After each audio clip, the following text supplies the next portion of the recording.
Gnarls Brown Sr. picked up his phone and dialed 911. Not because he needed help, but because he wanted police to arrive quickly for what he was about to do next.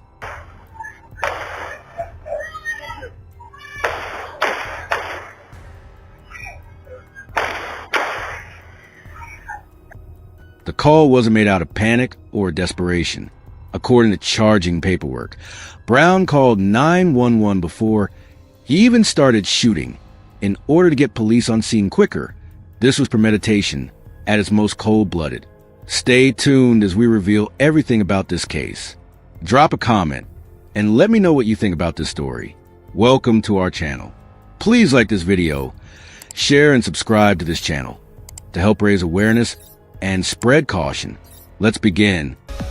We begin with more breaking news just coming into the ABC 57 newsroom in the past few minutes. A deadly shooting overnight in Mishawaka. Police confirming moments ago 45-year-old Gnarls Brown Sr. is now charged with shooting 2 people, including his own son. The gunfire ringing out on Division Street at about 2 a.m. this morning. Police arriving on the scene to find a man and a woman inside a vehicle, now identified as 23-year-old Asia Phillips and 23-year-old Tyreese Brown. Both of them had gunshot wounds. They were rushed to the hospital, but Asia Phillips later died. Tyreese Brown is listed in stable condition tonight. Gnarls Brown Sr. is now being charged with both murder and attempted murder. The Brown family called Mishawaka, Indiana home, a city of approximately 50,000 residents located in St. Joseph County, just east of South Bend. Like many American families, they face their share of challenges, but nothing in their history suggested the violence that would erupt on that February night. Well, it's a peaceful neighborhood. There's just a lot of people that likes to come around starting, but lately for the past few years, it's actually been pretty peaceful and everything. Like, there hasn't been really any bad situations. Chip says as scary as the incident was, he hopes the community can soon change for the better. Gnarls Brown Sr. was 45 years old, a father who should have been celebrating family milestones and watching his adult children build their own lives. His son, Tyreese Brown, was 23 years old and had found love with Asia Phillips, a young woman of the same age who had become an integral part of their family dynamic. Asia Phillips, at 23, was at an age where life's possibilities seemed endless. She had formed a relationship with Tyreese that was serious enough for her to attend family gatherings, suggesting she was viewed as more than just a casual girlfriend. The young woman had become woven into the fabric of the Brown family's social circle, attending celebrations and sharing in their important moments. The birthday party on February 26, 2025 was meant to be one of those joyful family occasions that create lasting memories. Relatives gathered at the family home in the 700 block of Division Street, a residential area that typically embodied the quiet, working-class atmosphere that characterizes much of Mishawaka. The neighborhood was a kind of place where families knew each other, where birthday parties and backyard barbecues were common, and where violent crime was an unwelcome intrusion into daily life. As the evening progressed, the atmosphere inside the Brown household began to shift. What had started as a typical family celebration, likely featuring cake, presents, and the usual mixture of family stories and gentle ribbing that characterizes such gatherings, began to take on a more tense quality. Family dynamics that had perhaps been simmering beneath the surface for some time began to emerge more openly. The specific nature of the relationship between Gnarls Brown Sr. and his son Tyreese remains somewhat unclear from public records, but the events that followed suggest there were underlying tensions that went beyond typical parent-adult-child disagreements. Investigators say the shooting stemmed from an argument at a family birthday party. This wasn't a random act of violence or a crime committed by a stranger. This was family violence in its most tragic form. Asia Phillips found herself in the middle of what was becoming an increasingly heated family dispute. As Tyreese's girlfriend, she may have felt obligated to support him, or she may have simply been an innocent bystander who became caught up in a conflict that had nothing to do with her. The tragedy is that her presence at what should have been a joyful occasion would ultimately cost her life. As the clock approached 2 a.m., the situation inside the Division Street home was reaching a critical point. The birthday celebration had devolved into something much darker, and Gnarls Brown Sr. was about to make a decision that would destroy multiple lives, including his own. The next few minutes would see this Mishawaka family torn apart in ways that no amount of time or healing could ever fully repair. according to charging paperwork. Brown called 911 before he even started shooting in order to get police on scene quicker. This single detail transforms the entire narrative from a crime of passion to something far more calculated and cold-blooded. The decision to call 911 before committing violence reveals a level of planning that contradicts any claim of temporary insanity or heat-of-the-moment action. Gnarls Brown Sr. wanted law enforcement to arrive quickly, not to prevent violence, but to ensure they would be there immediately after he carried out his plan. This suggests he understood the gravity of what he was about to do and wanted the aftermath handled swiftly. After making that chilling phone call, Brown Sr. moved with deadly purpose. He went to his closet and retrieved a semi-automatic handgun, a weapon that would prove devastatingly effective in the confined space of a family home. The choice of weapon wasn't accidental. Semi-automatic firearms are designed for rapid firing and maximum damage, suggesting that Brown Sr. intended to cause serious harm or death. The confrontation that followed was swift and brutal. Asia Phillips died from her injuries at the hospital, while the 23-year-old man, who police say is Brown's son, underwent surgery and is currently listed in stable condition. The young woman who had come to celebrate a family birthday would never see another day, while Tyreese Brown faced a desperate fight for survival that would require emergency surgery. The gunshots that rang out in the early morning hours of February 26 shattered more than just the quiet of Division Street. Police were called to the area around 2 a.m. on reports of gunshots fired and people screaming. Neighbors who had been sleeping peacefully were jolted awake by sounds that no residential community should ever have to hear. The screaming that accompanied the gunfire likely came from family members and guests who witnessed the unthinkable: a father shooting his own son and a young woman who loved him. The psychological trauma inflicted on those who witnessed this violence extends far beyond the immediate physical victims. Everyone present at that birthday party will carry the memory of those moments for the rest of their lives. When police officers arrived at the scene, they found exactly what Gnarls Brown Sr.'s preemptive 911 call had intended: a crime scene ready for immediate investigation. Upon police arrival, several parties were found. A male and female were suffering from gunshot wounds to their bodies. The responding officers encountered a situation that had been deliberately staged for their arrival. Asia Phillips' wounds proved fatal despite medical intervention. The young woman was rushed to the hospital, but the damage inflicted by the semi-automatic weapon was too severe. Her death represents not just the loss of a 23-year-old life, but the destruction of all the future possibilities that life contained: career aspirations, potential marriage to Tyreese, children she might have had, and contributions she might have made to her community. Tyreese Brown's survival came at an enormous physical and emotional cost. Police say Tyreese Brown is in stable condition after undergoing surgery. The young man who had been celebrating a family member's birthday hours earlier was now fighting for his life in a hospital operating room, a victim of violence perpetrated by his own father. Now, I want to pause here and ask you something. What do you think could drive a parent to such extreme violence against their own child and their child's partner? Have you ever seen family conflicts that made you worry about potential violence? Share your thoughts in the comments. I read every single one, and your perspectives help inform how we understand these tragic cases.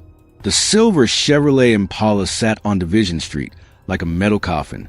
Inside, 2 young lives were spilling away, betrayed by the very man who should have been a protector.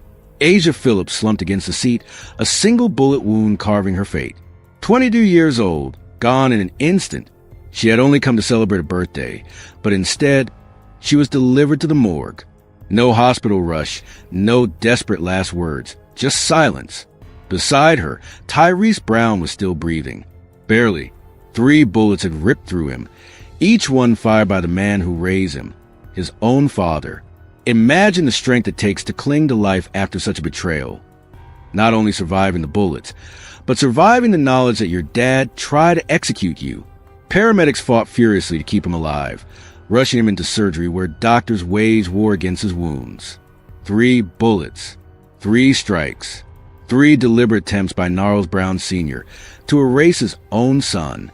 As Tyreese fought for his life in the hospital, police were closing in on the shooter, but they didn't find a man on the run. Gnarls wasn't tearing down highways or plotting an escape.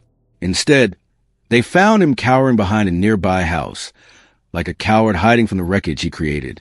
And when detectives brought him in, there were no lies, no excuses, no desperate claims of self-defense. Gnarls Brown Sr. didn't even try to fight the truth. He confessed. This behavior is consistent with someone who had planned not just the crime itself, but also its aftermath. The fact that Brown Sr. stayed near the scene suggests several possibilities. He may have been waiting for police to arrive as intended.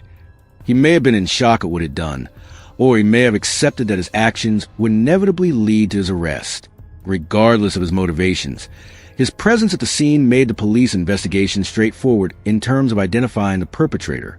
Brown was detained at the scene and was formally charged after he was questioned by Mishawaka police. The proximity of the suspect to the crime scene eliminated the typical manhunt or extensive detective work required to locate a perpetrator. Instead, investigators could focus immediately on gathering evidence and building a comprehensive understanding of what had transpired. The murder charge in connection with Asia Phillips' death represents the most serious allegation Brown Sr. faces. In Indiana, murder charges can result in lengthy prison sentences, including life imprisonment in cases involving aggravating circumstances. The fact that the crime was premeditated, involved a firearm, and occurred during commission of another felony could all serve as factors that enhance the potential punishment. Now to the latest details out of Mishawaka. A 45-year-old man is behind bars after police say he killed a 22-year-old woman and injured his own 23-year-old son in a shooting. Gnarls Brown Sr. has been charged with murder and attempted murder for his role in a shooting early Wednesday morning in the 700 block of Division Street. The attempted murder charge related to the shooting of Tyreese Brown acknowledges that while the young man survived, his father's intent was clearly to kill him as well. The fact that Tyreese lived through the attack was likely due to medical intervention rather than any lack of intent on his father's part. Under Indiana law, attempted murder carries severe penalties that can approach those for completed murder. The St. Joseph County Prosecutor's Office also charged Brown Sr. with firearm enhancement. This additional charge recognizes that the use of firearm during the commission of a violent crime represents an aggravating factor that increases both the danger to victims and the potential punishment for the perpetrator. Tyreese Brown not only survived physical wounds that required surgery, but must now cope with the psychological trauma of being shot by his own father and witnessing the murder of his girlfriend. The other family members and guests who were present at the birthday party will carry the memory of that violence for the rest of their lives. The tragedy that unfolded on Division Street in Mishawaka, Indiana, serves as a stark reminder of how quickly family celebrations can transform into scenes of unthinkable violence. The case of Gnarls Brown Sr. represents more than just another entry in the criminal justice system. It's a cautionary tale about the devastating consequences when family conflicts escalate beyond all reason and when firearms become part of domestic disputes. Asia Phillips, just 23 years old, lost her life simply because she attended a birthday party with her boyfriend. Her death represents not just the loss of a young woman with her whole future ahead of her, but the destruction of all the dreams, aspirations, and contributions she might have made to the world. The randomness of her victimization, being in the wrong place when a family argument turned deadly, makes her death particularly tragic and senseless. Tyreese Brown's survival came at an enormous cost, both physical and emotional. The young man who went to celebrate a family member's birthday ended up fighting for his life in a hospital operating room, wounded by the very person who should have protected him above all others. His recovery will involve not just healing from physical injuries, but processing the psychological trauma of being shot by his own father and witnessing his girlfriend's murder. The case continues to work its way through the Indiana court system, with the shooting happened back on February 26th in the 700 block of Division Street serving as a foundation for legal proceedings that will ultimately determine Brown Sr.'s fate. While the legal process continues, the community continues to grapple with the aftermath of violence that shattered the quiet of a residential neighborhood. The premeditated nature of the crime, evidenced by Brown Sr.'s 911 call before the shooting, demonstrated a level of planning that makes this case particularly disturbing. This wasn't a moment of lost control or temporary insanity, but rather a calculated decision to destroy his own family, carried out with cold deliberation. The lessons from this tragedy extend far beyond the immediate participants. Families everywhere must examine their own dynamics and consider how conflicts can be resolved before they escalate to dangerous levels. Communities must develop better systems for identifying at-risk families and providing resources for intervention. And society as a whole must continue working to address the role that firearms play in domestic violence situations. WSBT 22's Gabby Luma working the story from the live desk now. Gabby, you got a chance to talk with neighbors. One man telling you it was a scary scene. Yeah, a scary situation that he's left questioning. He tells me he's lived in the area of Mishawaka for years, and this is rare. That neighbor, Joshua Chips, tells me he was up playing video games when he heard 10 shots ring out at about 2 this morning. He says he heard the first 4, then a slight pause before he heard the other 6. Chips says it's not abnormal for people in the neighborhood to carry or even shoot guns, but this is scary to think about. He adds after he heard the gunshots, he looked out his window to see a car speeding down the street. Police arrived about 5 minutes later. They had the whole block shut down, and there was nothing but cops and ambulance, and well, I ended up seeing them bring out bodies from the house. Mishawaka police responded to that shooting and say they found 2 victims, a female pronounced dead on the scene, the other victim taken to the hospital for treatment. 1 person was held for questioning. Chips says he's friendly with the family that lives in that house, but doesn't know them well. He adds the neighborhood is normally pretty quiet. Well, it's a peaceful neighborhood. There's just a lot of people that likes to come around starting, but lately for the past few years, it's actually been pretty peaceful and everything. Like, there hasn't been really any bad situations. Chip says as scary as the incident was, he hopes the community can soon change for the better. No, I just hope the world just changes. I hope it becomes a better place for the children of the next generation. That's all I can say. And as this is an ongoing investigation, make sure to stay with us on air and online as we continue to learn more. From the live desk, Gabby Luma, WSBT 22 News. The Division Street shooting serves as a reminder that domestic violence can occur in any family, in any neighborhood, and at any time. The warning signs may not always be obvious, and the escalation can happen more quickly than anyone anticipates. But with awareness, resources, and community support, many such tragedies can be prevented. As we conclude this examination of a case that has forever changed multiple lives, remember that behind every true crime story are real people dealing with real consequences. Asia Phillips will never celebrate another birthday, never achieve her dreams, never have the opportunity to build the life she was planning. Tyreese Brown must somehow find a way to move forward after experiencing violence from the person who should have loved and protected him most. If this case has affected you, or if you're dealing with family conflict that concerns you, please know that resources are available. The National Domestic Violence Hotline 1-800-799-7233 provides confidential support 24 hours a day, and local community organizations throughout Indiana and across the country offer assistance to families in crisis. What are your thoughts on this tragic case? How can communities better identify and prevent family violence before it escalates to deadly levels? What role should gun safety play in preventing domestic violence tragedies? I want to hear your perspectives in the comments below. Your insights help inform how we understand and potentially prevent such devastating crimes.